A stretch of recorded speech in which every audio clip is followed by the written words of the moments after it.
Comic Book Savant, episode 451.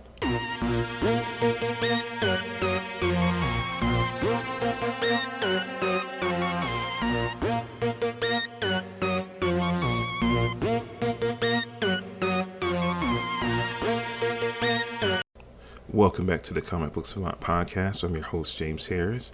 This episode, we're going to be doing a countdown episode. It's been a little while since I've done one of my countdown episodes, and I wanted to go over this episode. I wanted to count down my favorite Robins from my least favorite to favorite.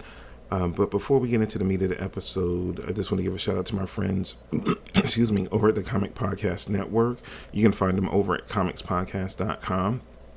If you like what I do here and you want to find more comic book related content, it's a great place to explore and to find more comic book related content, be it podcasts, YouTube channels, etc.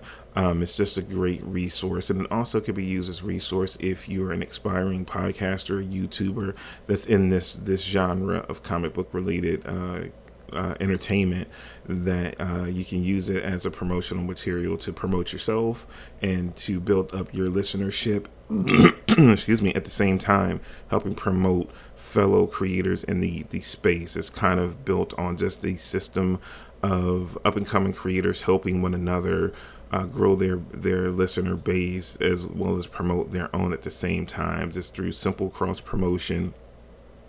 It's no competition in the space. I think you're going to find a specific niche within the genre that will speak to a certain, demographic of people that are going to support you regardless. So that was kind of the premise when everyone came together to create the Comic Podcast Network. That was the whole spirit behind it. So definitely, if you haven't already checked it out, stop by comicspodcast.com and check out the Comics Podcast Network. Again, it's a great resource if you're just a listener or you're actually an aspiring content creator in the space. Either way, it can be a really useful tool to help you get started in being a creator. So definitely check it out. Now, with all that being said, let's jump into the topic of this episode, which again is counting down my favorite Robins. Now, pretty much the list is only about 5 deep. Now, each Robin has had particularly a relatively lengthy runs, except for a couple on the list, which I'm going to go over later. I don't even know how I came up with this. I always think about certain things and doing like top 10 lists, and that was the whole premise around creating the countdown episodes, is like kind of do like my top list of particular things, like who's favorite supporting characters, things like that. And I thought about it. I think I was just sitting in the bed one day, and sometimes I get sparks for episodes based on things just that simple. And I was thinking about Robin, or I was reading something about Robin, and I was like, I need to do this list, and it's so fun to like come up with the reasonings why or where you would actually rank these characters. Everybody knows, like, I'm a huge Batman, Robin fan. And I was like, wow, I'm surprised I really hadn't done a list like this in forever, I don't think. So I thought this would be something fun to do, maybe something you guys would get a kick out of. So the number 5 on my list, again, this is going from, least favorite to favorite, would be Jason Todd.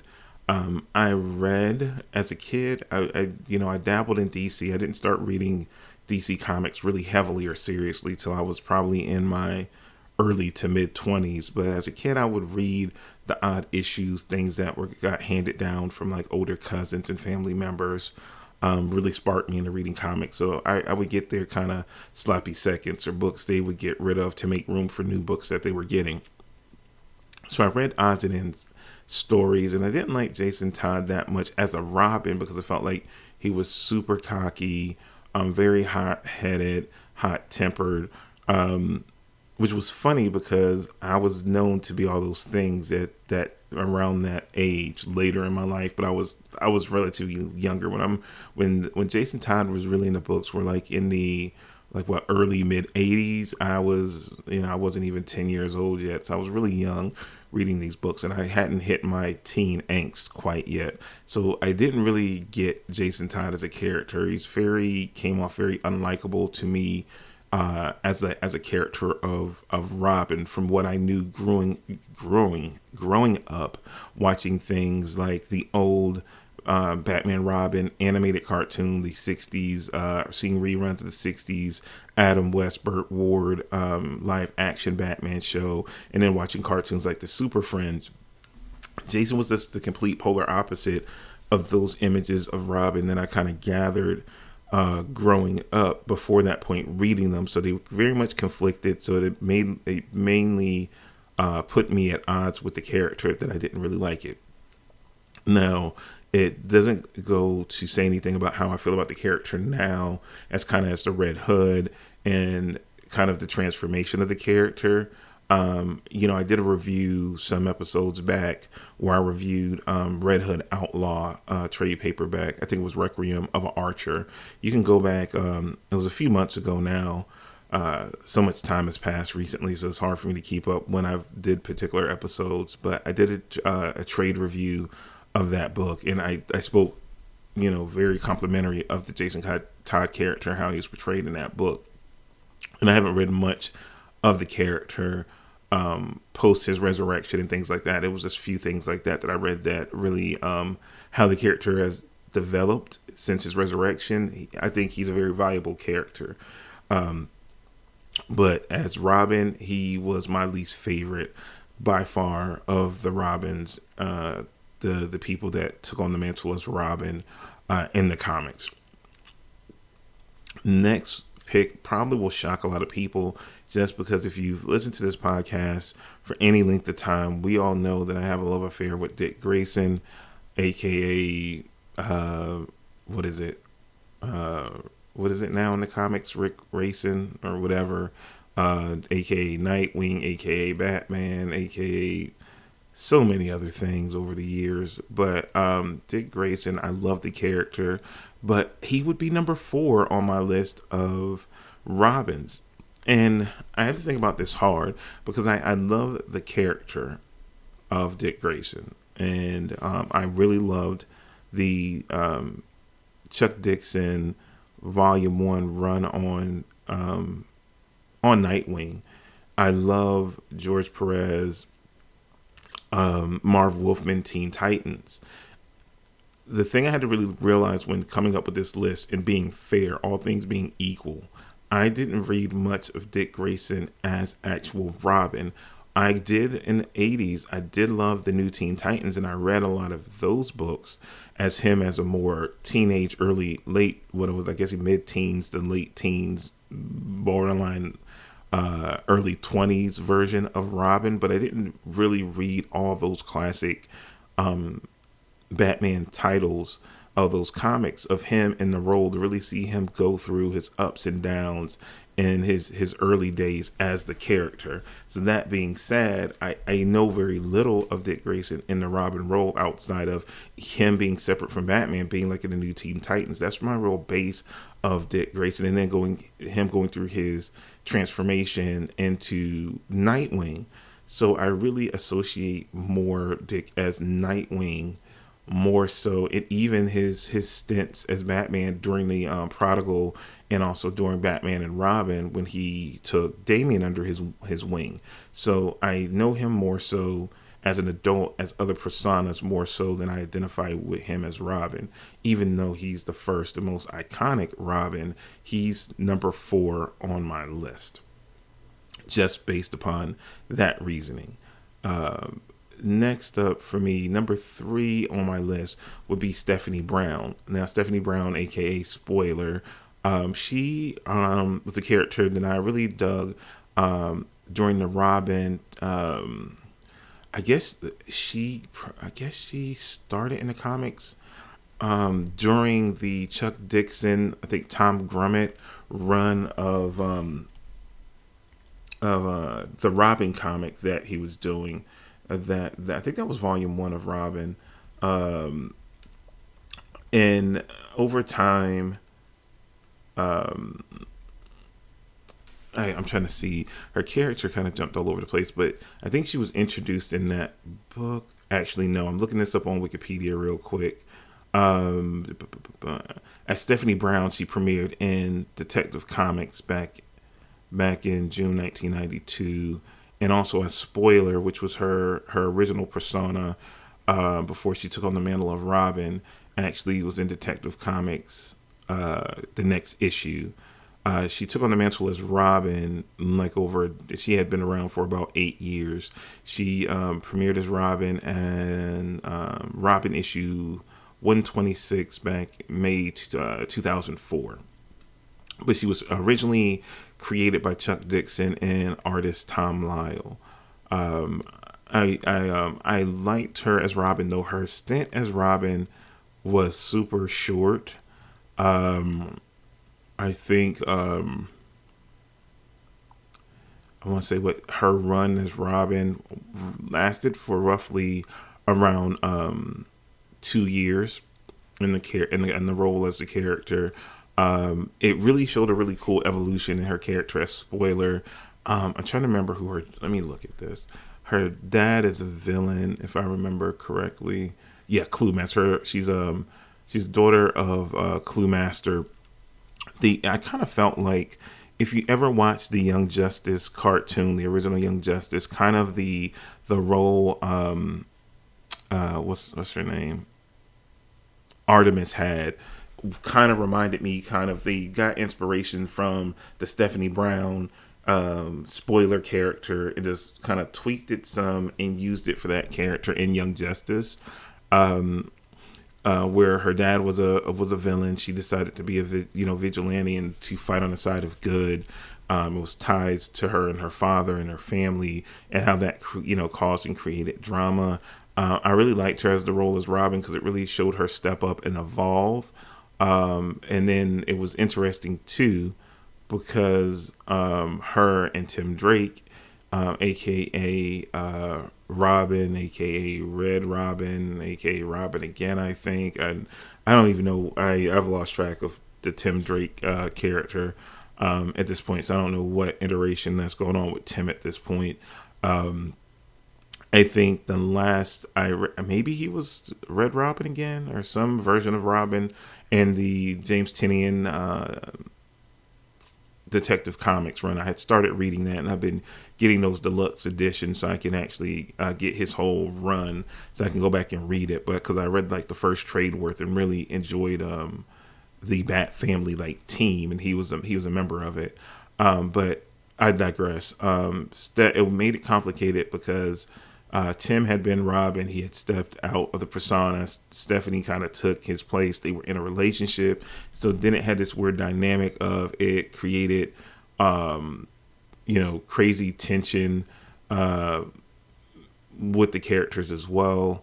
So it was a lot of layers and dynamics going on with them because of their romantic relationship, and then they both served as Robin, though Tim served as Robin as a quite longer run than Stephanie did. It all culminated, I think, in the War Games event, and she was a cause to kick off this event. It was kind of tragic how they kind of ended her tenure as Robin, but she's remained a fixture in and around the Bat Family since her introduction into the Tim Drake Robin's like kind of sphere. She's always kind of been in and around the edge of and I think she is really looked at this point in comics as a key member in the actual Bat Family. I would say so. She would be number 3 on my list of Robin characters. Number 2 would have to be Tim Drake. He kind of came in at a time where Batman had lost Jason Todd. He was going through like a really dark period, was really tipping over to the really dark side. And he came in. Tim had figured out his identity, approached him, he said Batman needed a Robin to kind of help balance him out so he wouldn't go so dark and be so violent. Batman decided to take him on and train him for quite a while. Then he took over the persona as Robin, which he served as many years. I want to see here. So he in comics time or comic wise, as far as publishing years, was in the persona as Robin for about a let's see, from for like 20 years, I guess. Let's see. He premiered, 89, so 99, 2009. So for about 20 years, Tim had been Robin. Then in 2009, they launched a Red Robin comic. He took on a persona as Robin, Red Robin.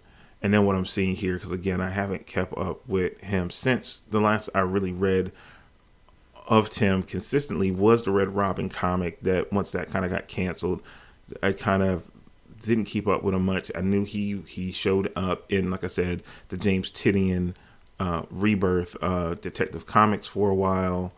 And now I'm reading here off of Wikipedia. This year in 2019, Tim returned to his original Robin persona in the Wonder Comics relaunch of Young Justice, but now he's a leader adapted his current code name, which is Drake. So I actually picked up the first 6 issues of that Young Justice series, so I haven't read it yet. So I'm looking forward to reading that because I was curious what was going on. I had seen like a lot of different articles about people not liking certain directions of the Tim Drake character. So I'm curious to see where it's all like kind of panned out at this point. But I really liked him as Robin.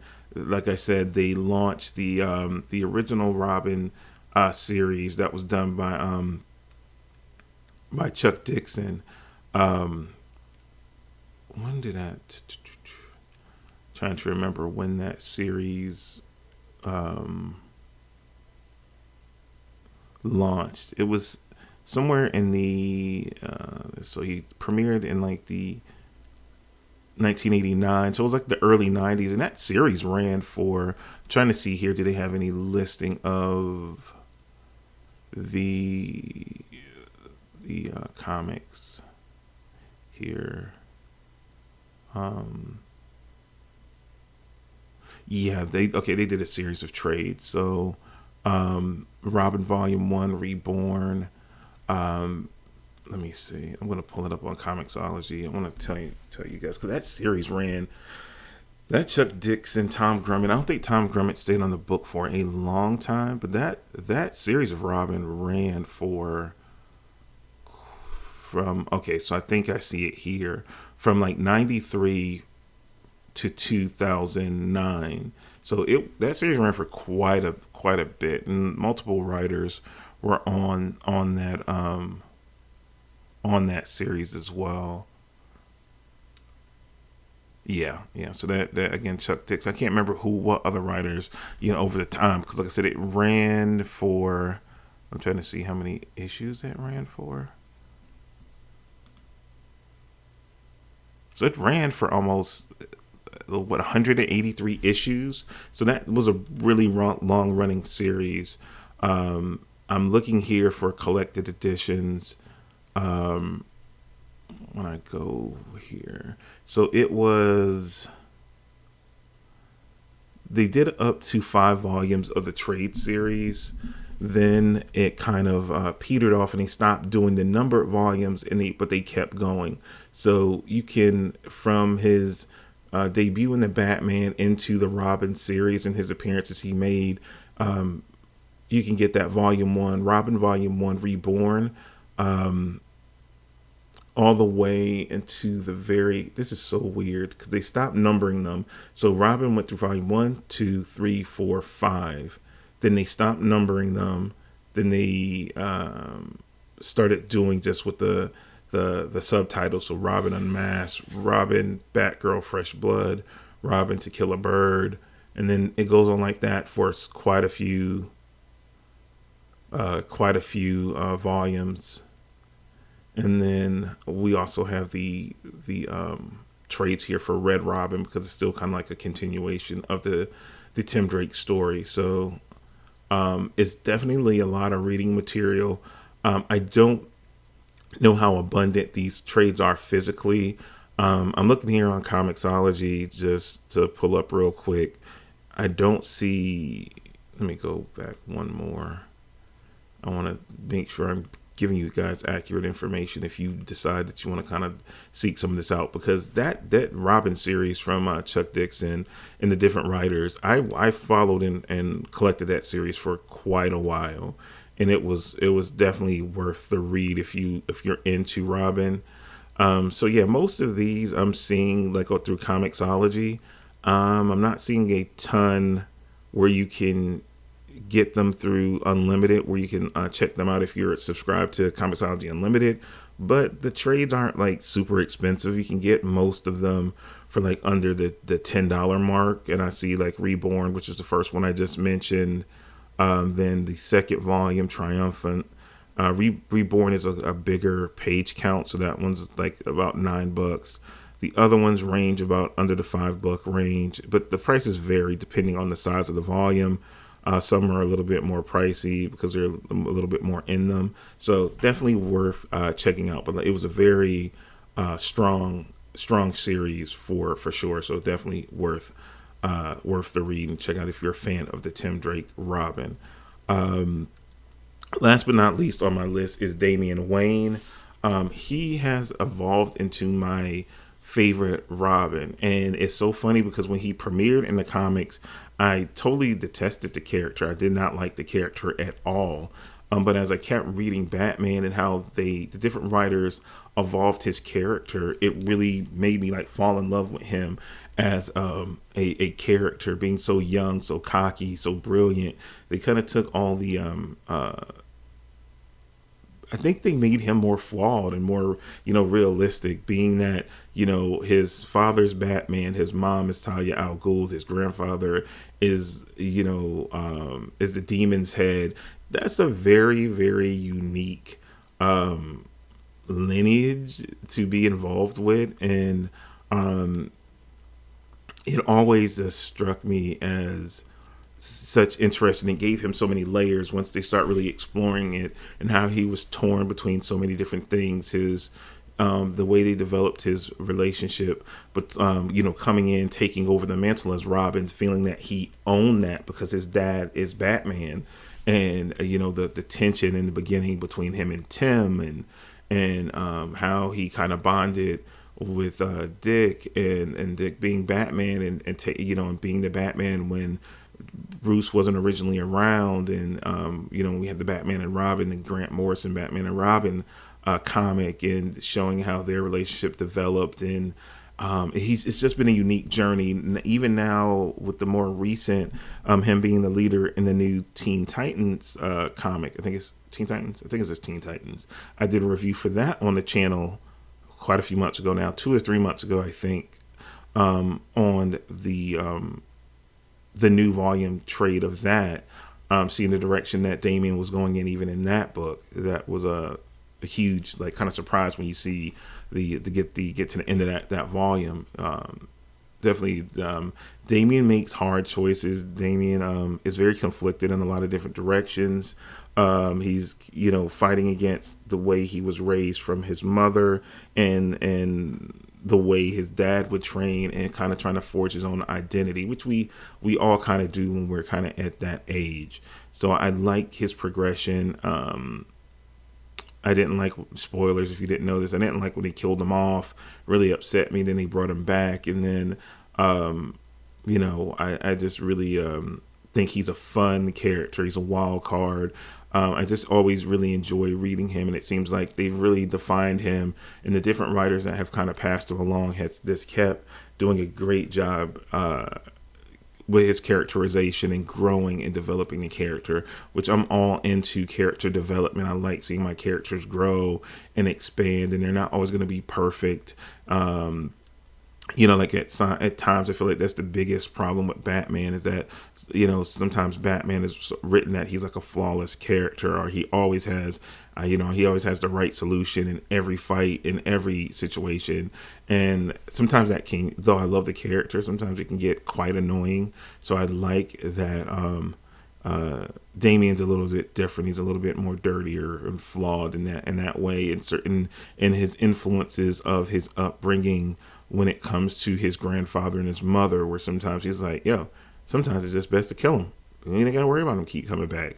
But then you see over time he's kind of tempered from that mentality when he first kind of debuted in the comics to now, where he knows he can't do that, but he will go against the grain of he doesn't always agree with his father's ideology, and he has developed his own, and that's really what branching out of Justice League No Justice and kind of where some of the younger heroes, but it has with their mentors, feeling like what they're doing is unproductive, so they want to branch out as being heroes in their own right and create their own way of fighting crime that works or is more effective for them. And that kind of is a jumping off point from that new Teen Titans series that I've read the first volume. I'm waiting for that second volume to come out so I can pick it up, because I mainly pick up most comics in trade now, so I'm waiting for that next trade volume to drop so I can pick that up. But he has, again, hands down become my favorite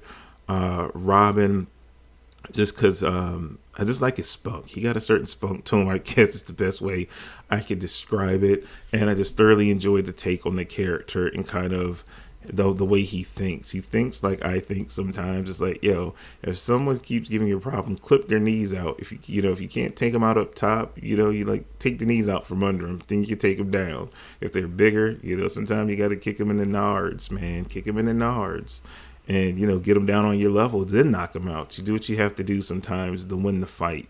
And sometimes you got to get your hands dirty. And I think that's kind of the premise behind, if I could sum up Damian Wayne, is borrowing a line from the Avengers, sometimes you got to do whatever it takes. And I think Damian doesn't hesitate to do whatever it takes within reason. And I'll say that because has he killed people before? Yes, he has. Does he prefer it to restraining them? No, he doesn't at the same time. And that shows the growth within the character from when he started to where he ended. But that is my countdown list of my favorite Robins, from least favorite to favorite. I hope you guys enjoyed the episode. I do apologize for this episode being a little bit later like I told you guys, coming out of my gastric sleeve surgery, it's been an interesting time frame.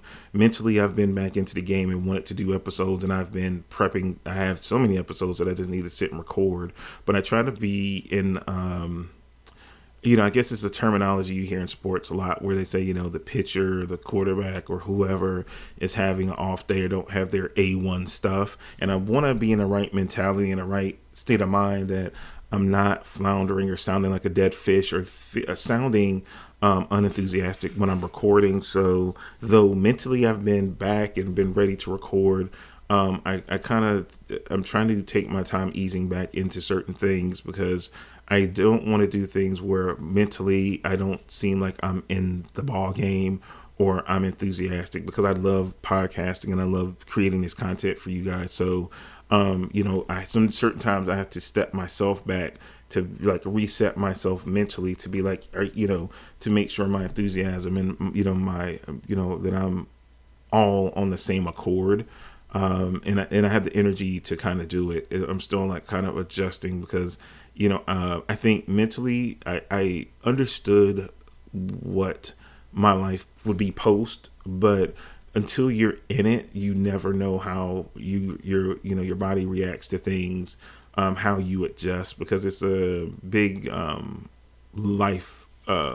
lifestyle changing and lifestyle or life change. So I'm still adjusting. So just bear with me. It's, I'm going through, like I said, the kind of this weird period that I planned for so much from the initial surgery, and okay, I got episodes for here, but then coming out, I ran out of stuff that I had pre-produced for you guys. And then it's this weird, I'm still going through a weird adjustment period. So I'm working on getting back to my regular schedule, because I like having content keyed up, ready to go for you guys in a timely fashion. So again, I'm still trying to adjust, so I apologize for any inconvenience or any blips in when episodes drop. I got to get back to shooting videos for the YouTube channel for a lot of you that have came over from YouTube and started listening and following the podcast and from Instagram and social media. I know we've grown considerably through the other kind of through social media and through the other platforms that the show is on. So again, just bear with me in the time frame. I'll have content across all platforms, and even also for you guys that are new, if you like the content I create, don't hesitate to join the Patreon. I have a Patreon for as little as $1 a month. You help support the show. I have a Patreon that you can find at patreon.com/comic book savant. You get a whole nother podcast feed that I do a whole nother weekly podcast exclusively for Patreon supporters, with more content there, behind the scenes, etc., etc. So if you like the content that I create and you want to help support, again, for as little as $1 a month, you can help support and get even more of me, which if you like this, you might enjoy getting a little bit more of me podcasting and with behind the scenes and more stuff to come as I get back in the groove of things, closing out the year and starting into the year of 2020. So that's all I have for you guys for this episode. Until next time, you guys take care, stay safe, and I will talk to you soon. Take care.